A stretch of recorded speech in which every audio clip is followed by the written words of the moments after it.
You're watching Chilly Boy Productions. I'm Larry Chilly Boy Chilson, and this is my review for Maria. Now, before we get into this review, make sure to go ahead and click that subscribe button down below so that you can chill with me on each and every one of my latest videos. Maria is a 2024 biographical drama directed by Pablo Larraín that explores the life of famed opera singer Maria Callas when she retreats to Paris in the 1970s after a glamorous yet tumultuous life in the public eye. The film stars Angelina Jolie in the title role, as well as Pierfrancesco Favino, Alba Rohrwacher, and Cody Smith-McPhee. So first of all, thank you Netflix to invite me. So first of all, thank you to Netflix for inviting me to view the film in a theater before the film gets a limited theatrical release on November 27th before hitting the Netflix streaming platform on December 11th. And I was so excited to get this invitation because I had been highly anticipating Maria. I love Pablo Larraín. I love his films. I love his style of filmmaking. Plus, Angelina Jolie in the lead role with the type of female characters he has been known to bring to life. The Oscar buzz that Jolie was getting. I couldn't wait to see this film, and I was so excited for the actual opportunity to witness this film based around opera inside of an actual movie theater rather than here at home. And I'm so thankful to report that I really loved Maria. So let's go ahead and talk about the positives first. Well, I just want to start by gushing just a little bit about Pablo Larraín because I think he's fantastic. I love the absolute respect and reverence he has for these very complex females of history. Obviously, we had Jackie Onassis, we had Princess Diana, and now we have Maria Callas. And I love the lens at which he views these women. He gives a great understanding, a real depth to the struggles that they're going through. And he's able to bring their stories to life in not only a beautifully artistic fashion, but also a very compassionate, understanding, empathetic fashion. His films are complex. He crafts these really intricate films around these complex women.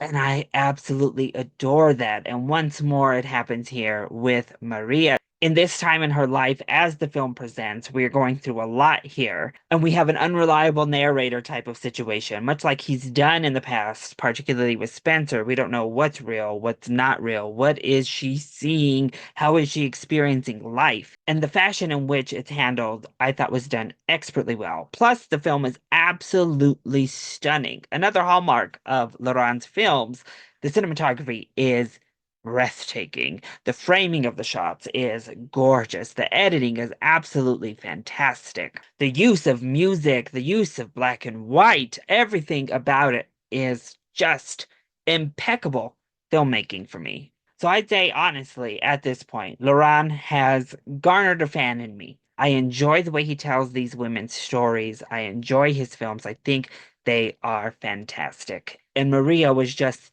the last cog in that wheel to make the point. Now, of course, we'd have to talk about Angelina Jolie because she is magnificent. Honestly, by far my favorite female performance of the year so far. I thought she was transcendent. She was amazing, beautiful. Oh, we get so many close-up shots of just her face, which again is another hallmark of Laurent. And honestly, that's just another hallmark of his films to this point, is he's able to garner these amazing performances out of his lead actresses that are very intimate, very personal. These close-up shots that he asks of these women, and every single time they deliver, and Angelina knocks it out of the park. Now, we use a nice blend of Jolie singing with Maria's actual voice. From what I read, it looks like there's varying degrees of how much of Angelina's voice comes through. Regardless of that, the singing was fantastic, period. And the acting through the singing was impeccable. Angelina absolutely kills it. And honestly, all of these side characters are also fantastic. A lot of actors I was not familiar with, but they give these really subtle but impactful performances. I loved the screenplay. I loved how it was structured, giving us little tidbits of backstory to Maria without making this a full-on standard biopic. We're focused on this specific section of her life and just using the backstory and the biography to inform that and how we got to that point. I thought the screenplay was fantastic, sprinkling in just the right amount of comedy through Maria's character and just how she was with people. But most of all, possibly the biggest strength of this film in comparison to either of his two previous female-oriented films is the heart. This film had such a heart. It was so emotionally captivating.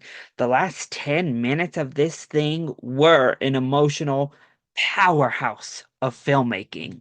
I was completely invested in this woman, in the trials she was facing, whether imagined or not, and with her mission of finding her voice once more. Everything about it, I was hooked on an emotional level that I really appreciated.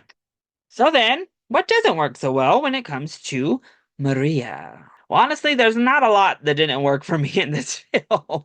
If I were to give a critique, I think the second act is a bit slow. The film is under 2 hours long. It's just about right at that 2 hour mark. So it's not an overly long film. However, the pacing of it, you're definitely going along for a leisurely stroll.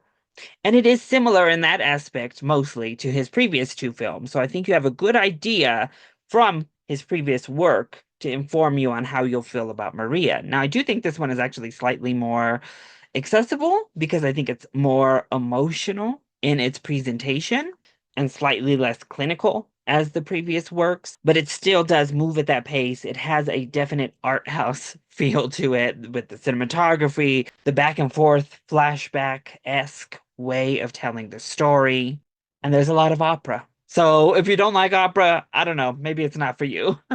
Other than that, maybe the title cards. You know how I feel about a title card. And while I think they were artistically done, I don't know that we actually needed the title cards all that much. I don't think they informed us to that act of the film so much as an artistic intro to a new section. We could have flowed right through those and not had them involved. But overall, I loved Maria. I thought this was a stunning film, top to bottom, impeccable filmmaking on display with a pitch perfect performance from Angelina Jolie, holding it all together. Pablo Duran once again knocked it out of the park for me.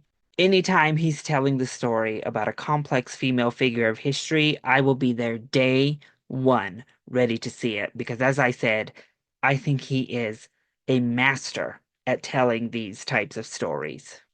So if you've enjoyed Pablo's previous films, I say please seek this out in a movie theater. I think this greatly benefits from a theatrical experience to fully envelop you in the operatic experience of it all.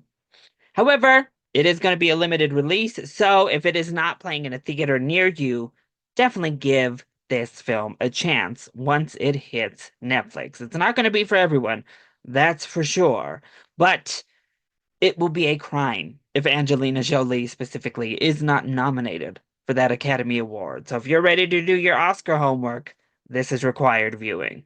So that was my review for Maria. I hope you enjoyed it. If you did, go ahead, click that like button down below and subscribe to the channel so that you are always up to date on all of my latest videos. Also, join in on the discussion. Are you excited to see Maria? What have you thought of Pablo Duran's films to date? Let me know all of your thoughts, either in that comment section down below, or you can hit me up on Twitter. I love you all so much for your continued support. Mwah! Thank you for watching, and we'll see you next time. Bye.